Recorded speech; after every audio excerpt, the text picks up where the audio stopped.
नमस्कार, मैं स्वप्निल श्रीवास्तव, अधिवक्ता उच्च न्यायालय, निःशुल्क विधिक सलाह में आपका हार्दिक स्वागत और अभिनंदन करता हूं।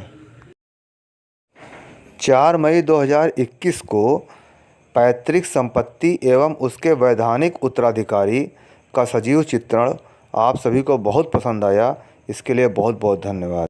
आज की प्रस्तुति पैतृक संपत्ति, उसकी वसीयत और पैतृक संपत्ति को बेचने का अधिकार। फिर बता दूं, पैतृक संपत्ति वह संपत्ति होती है जिसका बंटवारा पिछले 4 पीढ़ियों से उत्तराधिकारियों के बीच में न हुआ हो। बेचने के लिए उनकी सहमति जरूरी है। संपत्ति का ट्रांसफ़र करवा लिए, निश्चिंत न हो जाइए। उसके बाद उस संपत्ति का दाखिल खारिज होना बहुत ज़रूरी है। दाखिल खारिज होने के बाद ही आपको उस संपत्ति का मालिकाना हक प्राप्त होता है और जितने भी उत्तराधिकारी हैं उनको अपने लीगल एयरशिप के सबूत देने होते हैं। अगर संपत्ति के मालिक के द्वारा वसीयत कर दी जाए तो यह प्रोसेस बहुत ही सिंपल हो जाता है। वसीयत है क्या? वसीयत एक वह वैधानिक दस्तावेज है जिसमें संपत्ति का मालिक अपने उत्तराधिकारियों का जिक्र करता है।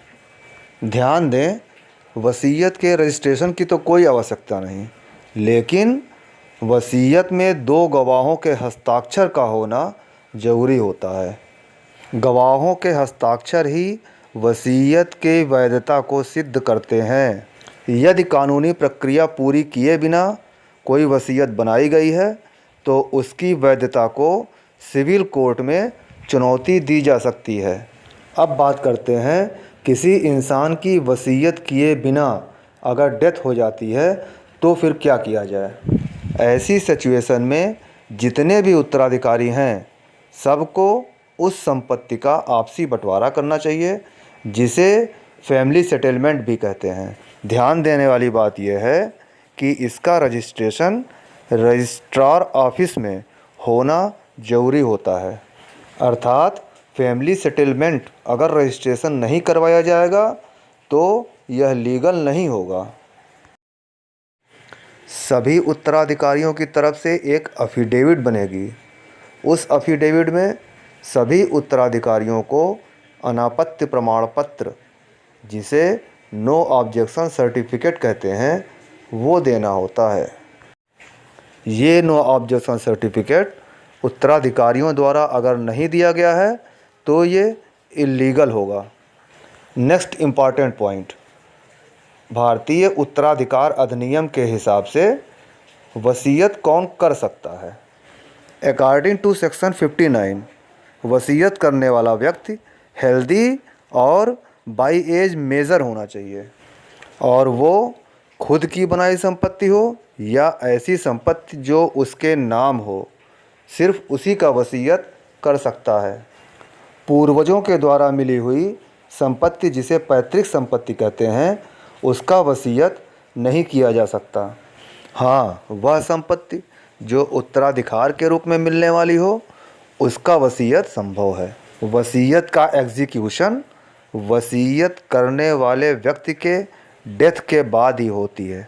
अपने जीवन काल में किए गए वसीयत में बदलाव भी कर सकते हैं और कैंसिल भी।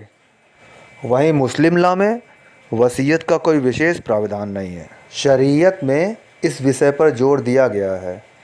शरीयत में कहा गया है कि कोई भी मुस्लिम व्यक्ति अपने द्वारा बनाई गई संपत्ति का वसीयत तो नहीं कर सकता, किंतु उसे बांट सकता है।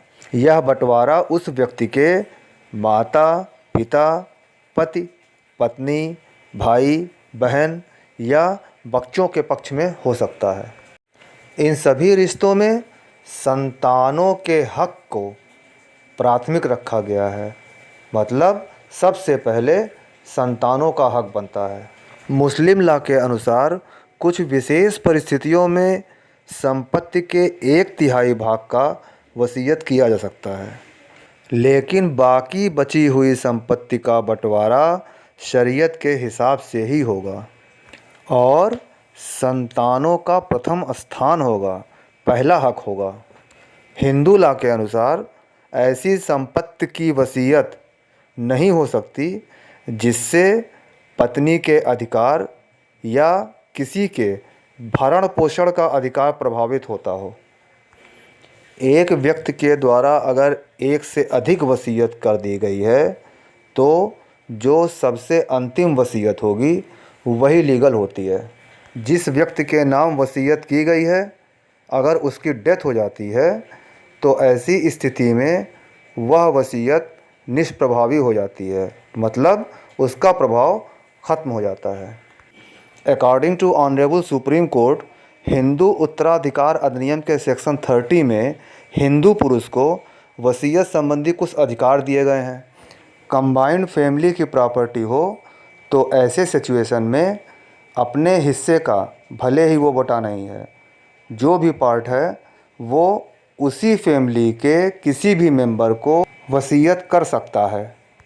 जहाँ तक प्रॉपर्टी के बेचने की बात है तो जितने भी लीगल एयर्स हैं उनकी सहमति के बिना सामान्य परिस्थितियों में प्रॉपर्टी नहीं बिक सकती।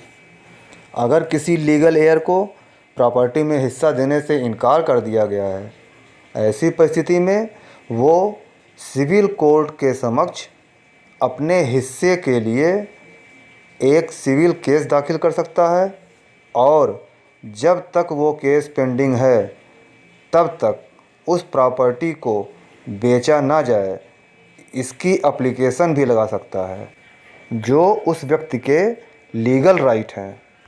वैसे तो वसीयत के रजिस्ट्रेशन करवाने की कोई कानूनी बाध्यता नहीं है, फिर भी भविष्य में होने वाले किसी भी तरह के विवाद से बचने के लिए वसीयत का रजिस्ट्रेशन करवा ही लेना चाहिए। किसी भी तरह की लीगल एडवाइस या लीगल हेल्प के लिए आप मुझे इस नंबर पर कॉल कर सकते हैं या व्हाट्सएप मैसेज कर सकते हैं। बहुत बहुत धन्यवाद।